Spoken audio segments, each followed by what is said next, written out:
Bakit sinasabi mo na walang supporting documents itong tables and chairs na binili, itong desktop, itong medicines, itong supplies?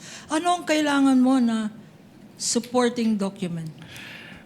Actually, since it was ang involved po ay purchases, then those purchases should have been supported with sales invoices and official receipts instead of the acknowledgement receipts lang po.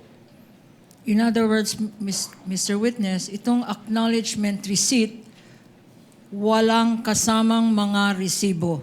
Yes, ma'am. Wala po silang in-attached na resibo.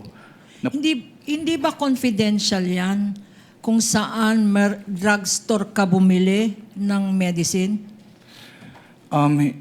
Hindi naman po siguro confidential pag kung ang pagbibilhan mo ay mga drugstore. Kasi ang confidential po mismo ay yung paggagamitan, hindi yung pagbibilhan. Magkaibang bagay po kasi yun. Yung mga grocery na binilhan ng mga sari-saring groceries at supplies, hindi ba confidential dapat ang mga pangalan ng grocery na yan?